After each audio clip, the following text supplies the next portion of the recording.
Okay, welcome back to F-Tag Journal. This video is F551, which is the rights exercised by the representative.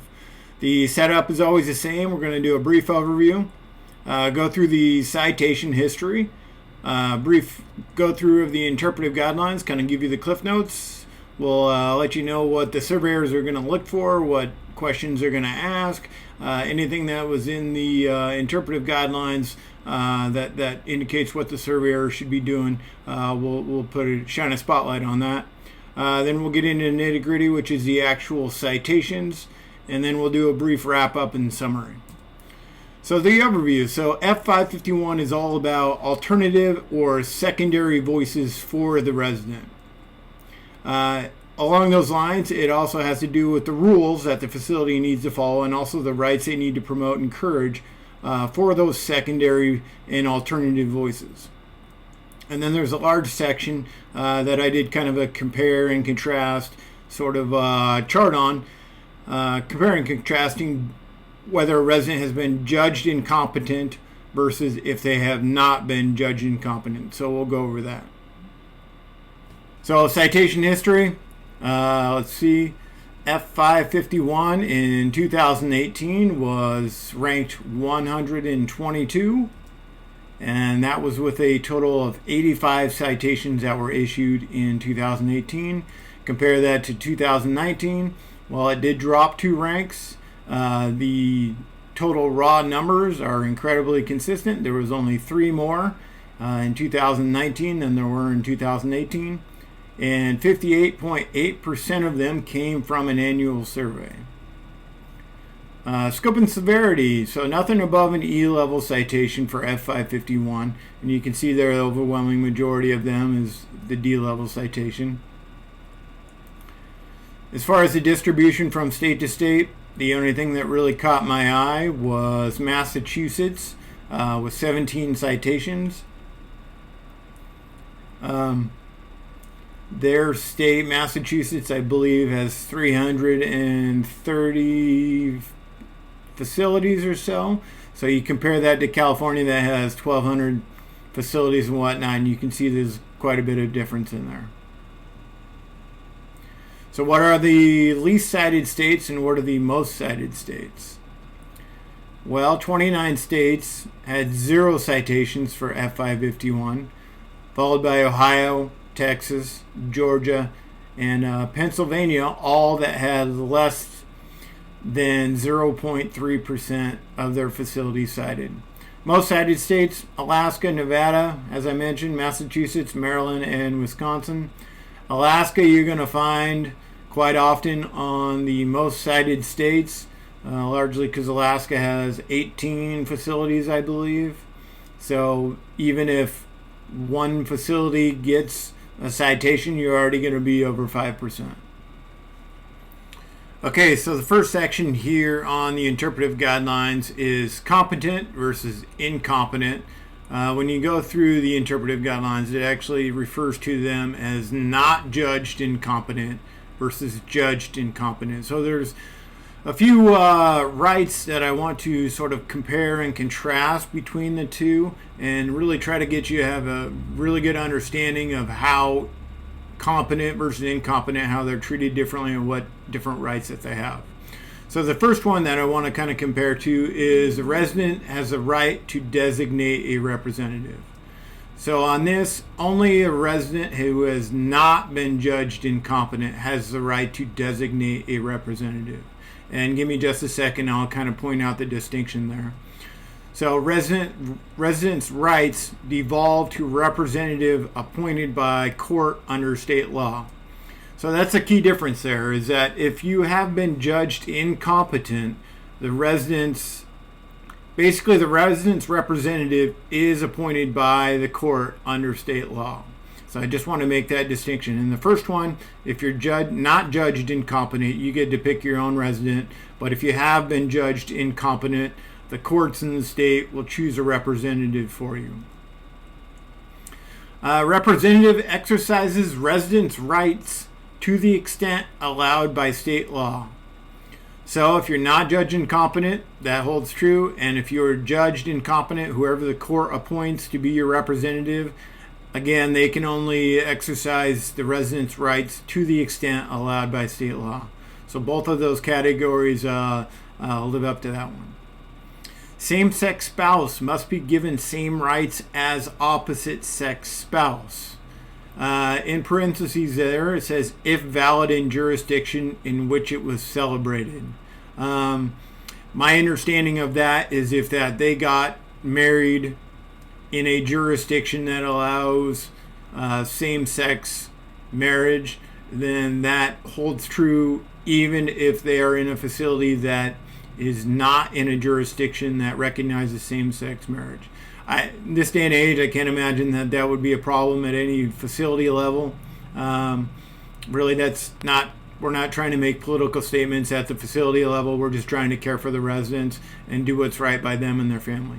So on this one, that holds true if you have not been judged incompetent. And so I put a question mark on the judged incompetent one because I want to make clear that really the courts are not going to appoint a spouse if the resident has been judged incompetent. So really it's kind of a moot point that the same-sex spouse must be given the same rights because the courts are going to appoint somebody with a fair amount of expertise to handle the decision-making authority and assist the resident with exercising their rights. May only exercise rights to the extent delegated to them by the resident.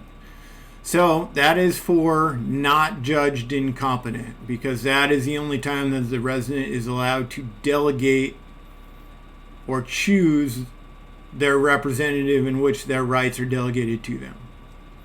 Representative may only exercise rights to extent appointed by state law or a state court. So that is if you are judged incompetent.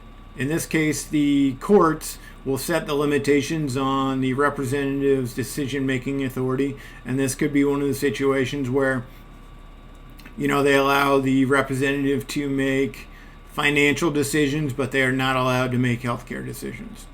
And of course, there will be a legal documentation that spells that out. Resident retains rights not delegated or outside authority appointed by law or the court. Well, this rings true with both of them. So if with the not judged incompetent, the residents can delegate their rights however they want. They can limit the delegation to, again, another same example is, okay, I give my sister-in-law the ability to handle my finances, but I get to retain the rights to anything related to my healthcare decisions. And the court, in the judged incompetent section, the court can do the same thing. They can just limit the authority of the resident representative in terms of exercising the rights of the resident. Resident retains the right to revoke delegation, asterisk there, unless limited by law. So this only applies to those that are not judged incompetent. So if the resident has not been judged incompetent and they choose a person to be their resident representative and assist with decision making, they can revoke that at any time. And definitely the facility is going to want to make sure that if they have the legal paperwork on hand for the delegation, they need to make sure that if the resident even verbally revokes that delegation, they really need to have it done in writing to kind of cover themselves. To the extent practicable, preferences must be considered when exercising rights, and residents should be afforded opportunity to partake in care planning. Well, this definitely applies to residents that are not judged incompetent. So even if the resident has a representative, even if they have power of attorney, whatever it may be, the resident's wishes and preferences need to be taken into consideration. And definitely the resident, and you'll see when we go over the actual citations, the resident should still be involved in any of the care planning process. And you'll see several citations where the resident was not involved in the care planning and it was only a family member. And the resident was alert and oriented. They just didn't invite the resident to their own care planning. So So that applies to both. So facility responsibility. So what is the facility's responsibility in terms of upholding these rules for those secondary alternative voices and for these resident representatives? Well, the facility has to treat the decisions by the delegate as if they were the same as the resident. But they have to do so only to the extent that the law allows. The facility has to make sure they do not allow decisions by the representative to go beyond the extent of what the law allows, and that the decisions do not go beyond the extent delegated.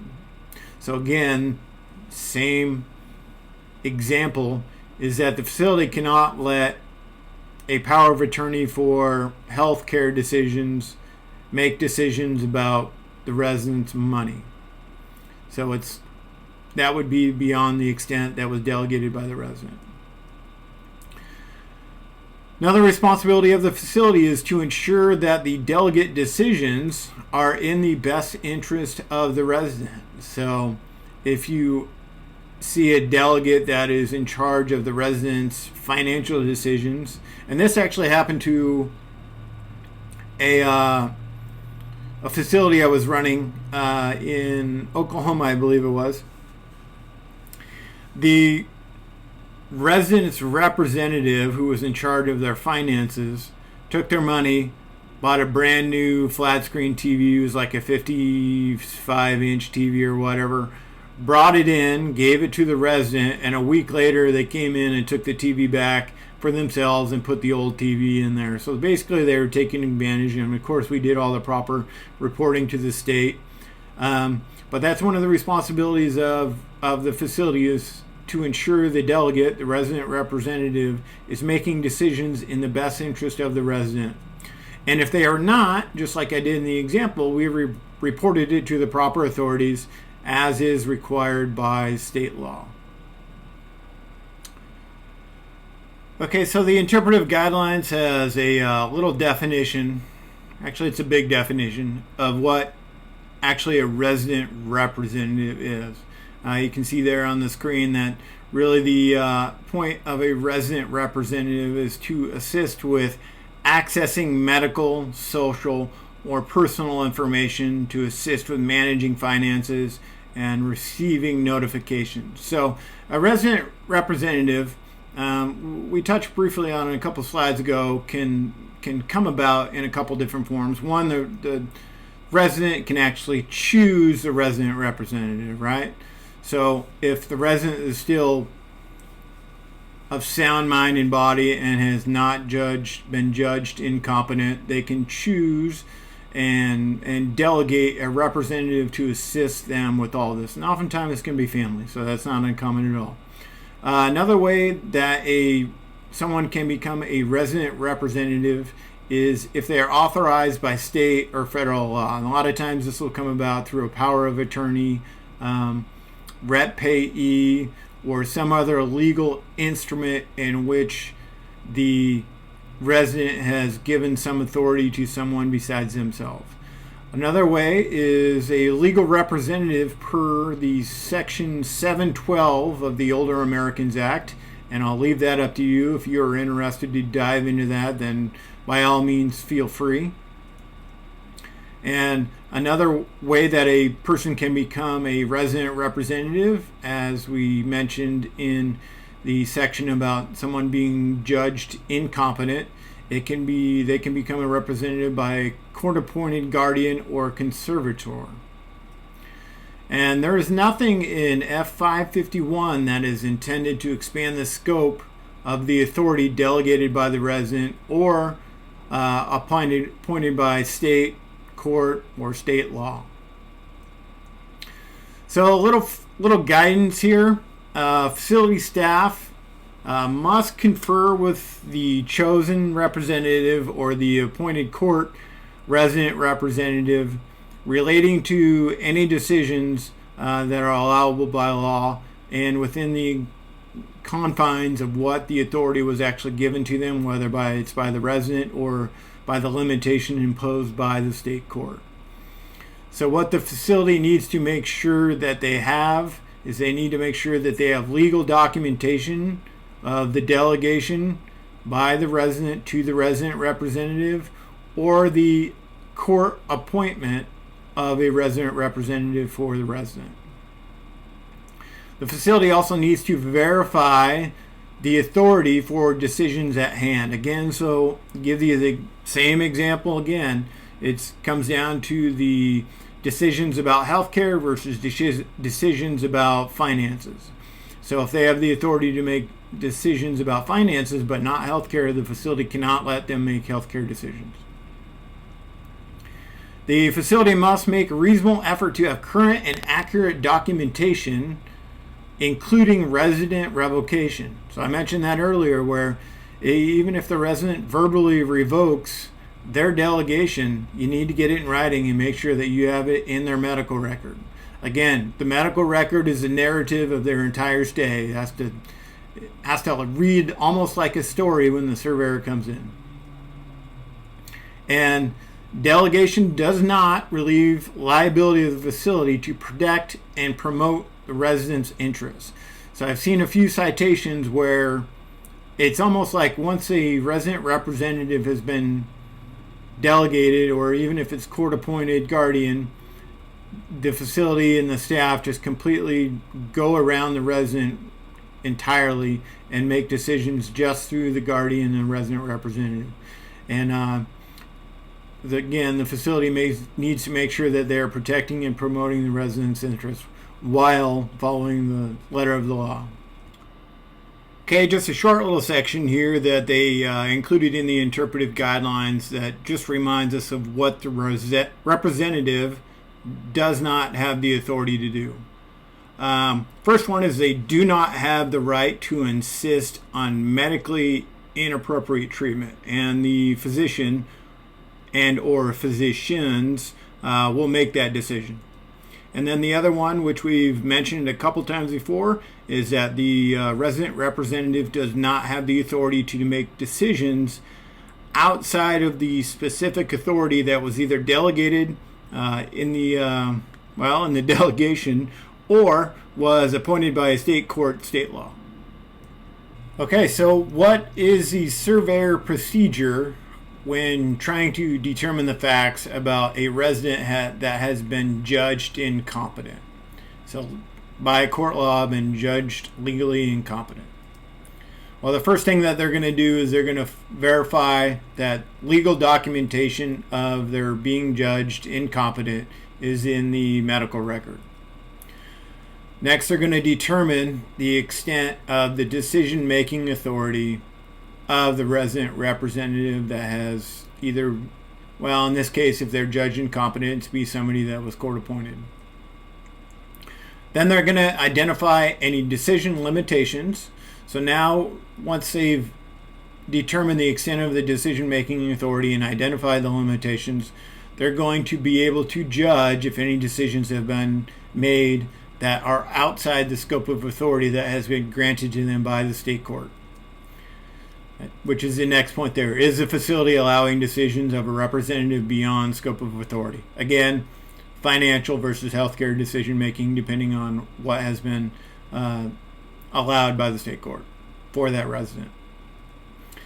Then they're going to figure out if the delegate, the resident representative's decisions have been in the best interest of the resident. So unfortunately, there are guardians and resident representatives out there that are really just looking out for themselves.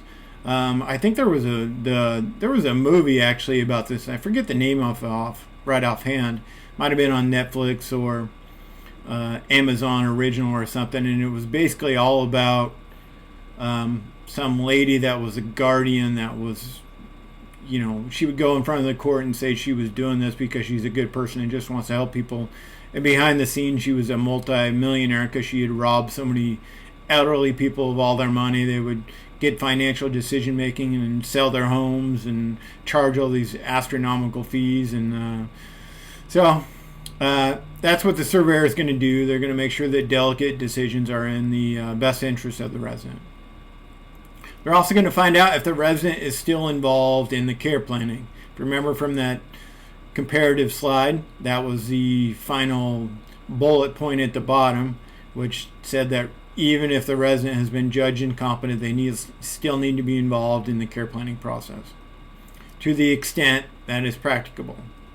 And the last part that they're going to determine is, do the resident representatives' decisions reconcile with the wishes and preferences of the resident. So if the resident has been there for quite some time, you're going to know a fair amount about the resident, what they want, what they don't want, and then the surveyors will sort of compare and contrast and find out if the resident representative is actually making decisions that are in line with what the resident actually wished.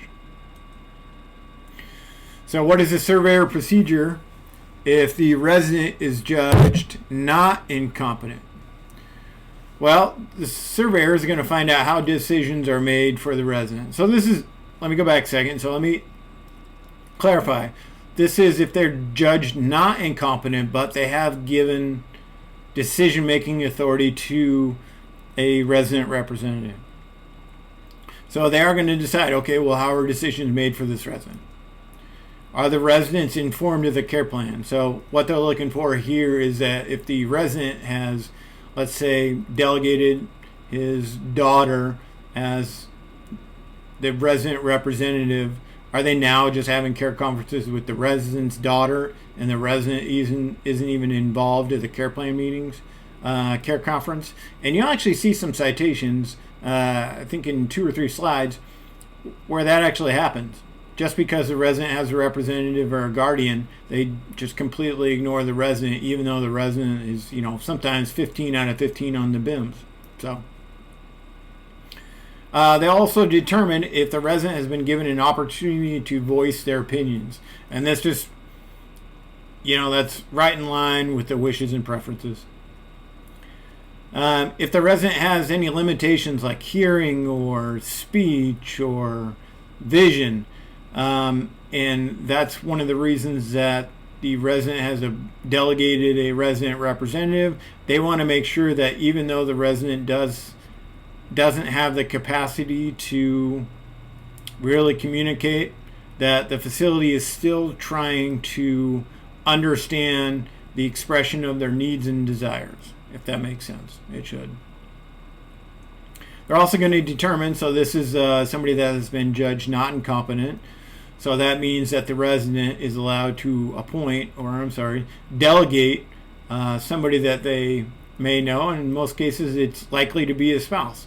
So if it's the same-sex spouse, is the same-sex spouse being treated just the same as if it were an opposite-sex spouse? And they also determine if there is proper delegate legal documentation, and that needs to be in the medical record. So what are some specific examples of non-compliance? And you'll be able to figure out most of these. I mean, they're basically just the other side of the coin with what we've said with the rules in the past 15 slides of what needs to be done. Well, these are basically very simplistic statements that says, okay, if you don't do this, then you violated. So the first one is non-compliance if a competent resident's choice of delegate is not honored. So if their choice is not honored, they're non-compliance. Same-sex spouse not treated the same, well, they're in non-compliance. Delegate decisions are beyond the authority, non-compliance. Wishes and preferences not considered by delegate, non-compliance. Delegate not reported as required if the resident representative is not acting in the best interest of the resident, non-compliance. Resident not participating in the care planning process, again, non-compliance. Okay, actual citations. So I hinted at a couple examples in the previous slides of what we'll see some citations on. There's a few B-level citations, and then the majority of them are D-level with a few of the E-level scope and severity in 2-3 slides away. So the first one is the power of attorney was not signed by the responsible party. There was no notification of the responsible party of their nom-knock appeal rights. The resident signed the documents, but there was a state-appointed responsible party who should have been signing the documents. No guardian signature for a resident who declined a vaccine. And this is one I had mentioned earlier. Facility ignored the wishes of the resident who was 15 out of 15 on BIMS. Resident signed for a treatment, but the resident lacked the legal capacity to sign for themselves. No guardian signature for initiating an antipsychotic medication. On this one, there's two sons. One had the durable power of attorney, and he was not signing documents. The other son was signing the documents, and he was not the durable power of attorney. The facility did not notify the responsible party of a change in condition and meds that were initiated in order to address that change of condition. Resident was a do not resuscitate, but was sent to the ER. No responsible party signature for initiating antidepressant medication. Advance directive not followed for who makes decisions. So the resident had an advance directive which spelled out who had the decision-making authority, and the facility did not follow the directives of the advance directive. Resident transferred with Conservator Ship Pending. So the conservatorship was pending, but it wasn't finalized, so they didn't actually have the authority to initiate the transfer until, it was finalized. Daughter was given a decision-making authority by the facility that was beyond the extent authorized by the delegation. The facility did not notify a responsible party that the resident left with a friend to see an attorney. The resident left with the sister without guardian permission, and then the sister never brought the resident back. There was no discussion with the responsible party in terms of medications. A healthcare proxy was declined medical consent, but the facility initiated the treatment anyways. No responsible party consent for side rails on a resident's bed. Staff were unaware that guardians were not allowed to limit visitors to see the resident. Resident with capacity allowed others to sign documents for him. So if they have capacity, if they're alert and oriented, especially that guy has 15 out of 15 BIMs, he should be signing his own documents, own authorizations, even though he has delegated a resident representative, which is pretty much to have the legal document in place for in the future in a point if he becomes incompetent or incapacitated. No guardian signature for declination of a vaccine. I believe that's a repeat. Guardian was not involved in care conferences and did not or was not signing the admission packet.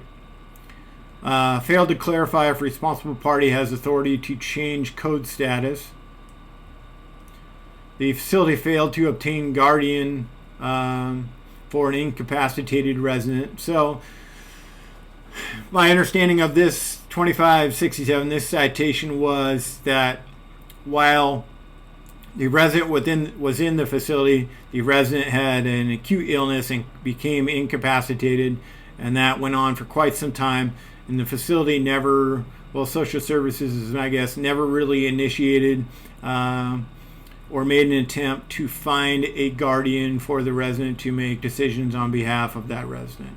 The facility cannot do it, in my understanding. There's just too much of a conflict of interest.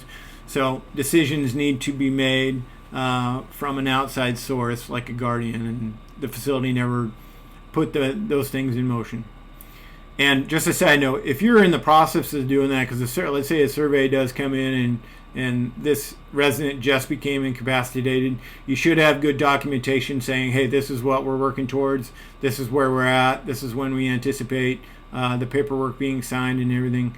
Whatever the process is to get it done, just document where you're at, how far along the process, how far down the path you are with that, and hopefully the surveyor will understand that, well, you can't do it in 2 days, so it takes some time and they'll won't cite you for F551. Switched rep payee without guardian consent. POA never received a warning letter regarding a involuntary discharge due to non-payment. Resident was given narcotics against responsible party wishes. There was no notification of the guardian of change to eye drop prescription.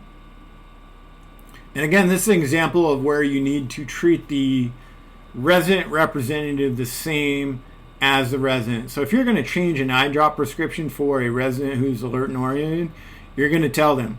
So with the guardian and with the resident representative, you need to notify them just as if it was the resident, and also make sure that you document it.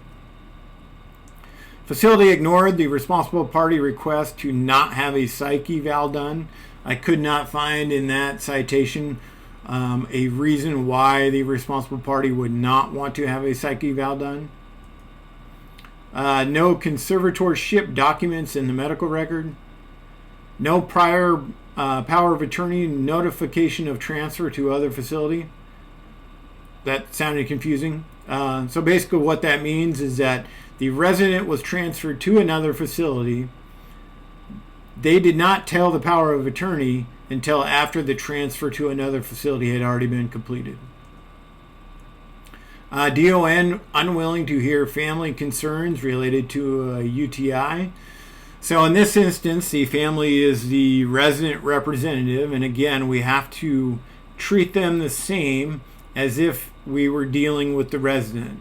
So the DON didn't want to sit down and discuss it and have a conversation and basically extend the same consideration to the family, to the resident representatives, as they would with the resident. Facility rep payee without permission. So the facility just signed the resident up for rep payee without getting permission from the resident. No evidence. The facility attempted to find a responsible party. So this is somewhat similar to the instances where the facility did not attempt to obtain a guardian for an incapacitated resident. No responsible party signed consent to treat forms. Moving on to the next page, and we got looks like 3 E-level citations to wrap it up. The facility allowed the POA for financial POA to make healthcare decisions. That's the example I gave many times. The facility cut the hair of a resident without guardian permission. So this is big. When I was running a facility in Oklahoma, this actually was something that came up. There was a fair amount of Native Americans. Not sure what the current politically correct term is. It changes every month. But, sometimes their hair is culturally incredibly important to that culture. And one of the staff, who I think did not do it with any sort of ill intent or anything like that, cut a resident's hair, and the family was incredibly upset, and they found it very insulting, and it was quite a big ordeal. So keep that in mind. Get permission from the guardian, which in that case you would not have gotten permission. Resident information given to those without authority. So in this case, I believe the social worker who was working on a transfer of a resident to another facility faxed their medical information to the wrong number, and how the surveyor got a hold of that information that it was faxed to the wrong number, I don't recall, and I don't believe it was actually in the 2567. Site consult without guardian consent. POA was making decisions for a competent resident.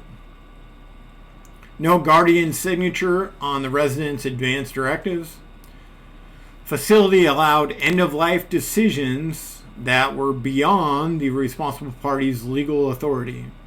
So in that case, the responsible party, and this is another example that I mentioned just a second ago, was that resident representative can't exactly just change the code status. You need to understand what the legal authority is, what has been delegated, what the court has appointed to them. Have a full understanding, especially when you're dealing with life and death decisions. No signature by guardian for NOMNOC. Resident responsible party told care plan meeting only hours before meeting. Again, so when we talked about the responsible party and treating the same as the resident and how important it is that they are involved in the care planning process, well, they could not. Responsible party could not participate in the care planning process because they were only told about the care planning meeting hours before, which is certainly not enough lead time to make arrangements. Swallow test was performed without responsible party permission. Okay, multiple residents without proper representative documentation. So if there was a POA or a delegation or a court-appointed representative for a resident, the facility on multiple residents did not have the legal proper documentation in the facility in their medical charts. And the last one, no evidence of a power of attorney despite facility allowing a person to sign on behalf of the resident. Basically, somebody was acting as a POA, but the facility did not have the documentation, the power of attorney documentation in the medical record. Okay, just a quick summary. Really what this is about is just making sure that the facility understands who the legal voice is. So that needs to be determined, and the facility needs to really have a good understanding of that. Next thing they need to know is once they've determined who the legal voice is for the resident that is either delegated or has been judged incompetent, is they need to understand the parameters or the limitations on their decision-making authority. And the next thing you need to make sure that you have is the proper paperwork. So if it's POA or the delegation, or if it's a court-appointed guardianship or conservatorship or something like that, before you allow them to make decisions, you got to have that paperwork on hand, or you're making yourself susceptible to getting this F551 citation, as you saw through the actual citations in there. If you don't have the paperwork, you can easily get it. So that is F551.